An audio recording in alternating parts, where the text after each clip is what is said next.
Bannar úsáid as na físeanseo ar bhaile díospóireachta chothú i meas grúpaí atá tuairt fin blanátanga.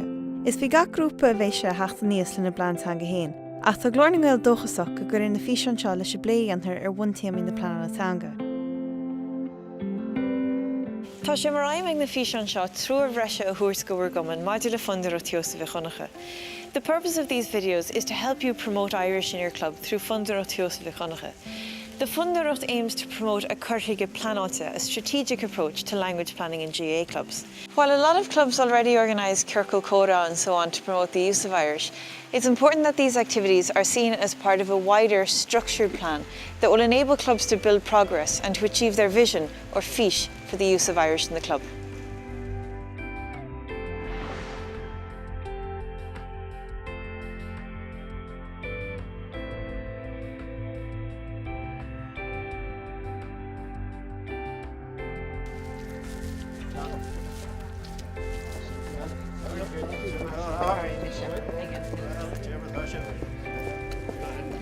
An céad rud is tógtá níl an agin feimíon trífa na Ghaeilge agus Béarla, so sin fahinne páistí ó go 3 bliain go dtí 6 bliain díos.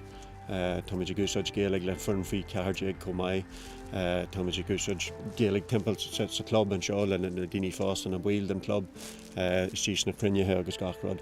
Agus is tógtha agus chomh maith le sin tá nasc agin le CLG gidóir a fáh 7 bliain anuas, so sin ionta maith fahinne an club. Tá go leor daoine anseo le Ghaeilge. Sin an rud déanann ahan duine a scoileocht anseo sa deisceart, so tá Ghaeilge de cineál ag an acu, agus an rud atá muideanna géirí a dhéanú ná deis a thuairt an Ghaeilge sin á amach. Tá an club seo aonta dearfacha san na Ghaeilge agus bhí le blianta fada anuas, beidir ó bunaí an club in EJ Cuaig.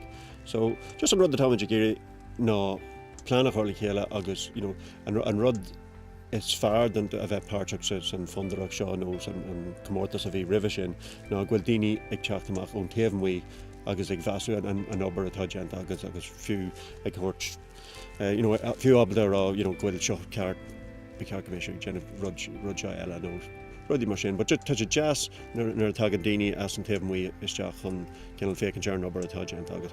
Consider the bouncers and shit there indoors.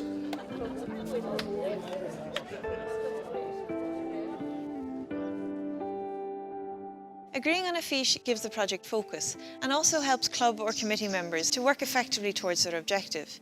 The fiche also helps us to set out realistic goals that will help the club to make real, measurable progress and choose appropriate actions from the list provided by Fundarucht Teosa bheith chonacha. Agus brahan sé sin go mór ar a Ghaeilge, this vision will vary a lot from club to club depending on the context.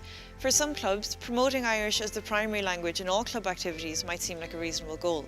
For other clubs, it might be working towards a more bilingual environment in the club or developing smaller Irish language networks.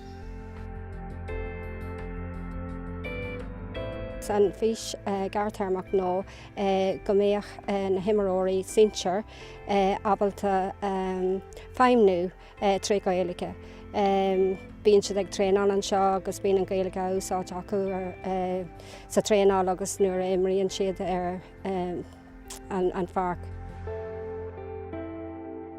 Agus an sin an Ghaeilge leathnamach tríd an Chlub Clár de ahan duine gur mínló Ghaeilge a lóirt agus an pobl a gutine ach táid ag tosnú agus caiimiid na plan a chur síos.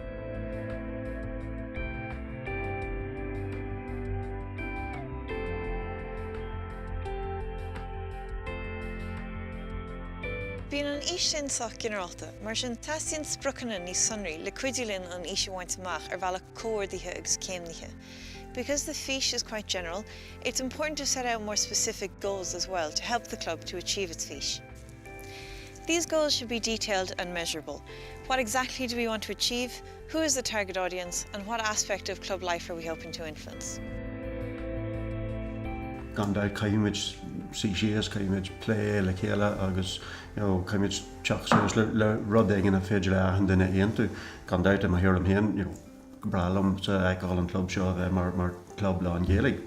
hééis an bóthir caiimiid luirhí céhhéad bliana atá ggéistan sin nach. But look, bhí seans nachhfuil sin an físe atá ag ahan denna, so caiimiid sí síos am éigen eile agus an rud seo lé agus rud éigen a leú síos, rud éigen a scríbh síos agus den bheith ahan denna ábal obair son an rud sin. Nuair bhíonn an ís agus na sprúcanna le amach, bíonn sin amthain brana ar ghuiríochtaí. The fiche and the sprúcanna, or goals, will help us to choose appropriate actions from fundar actions that will be effective and achievable, and that will help to strengthen the use of Irish in the club and to build a solid foundation for further progress and for more ambitious aims in the future.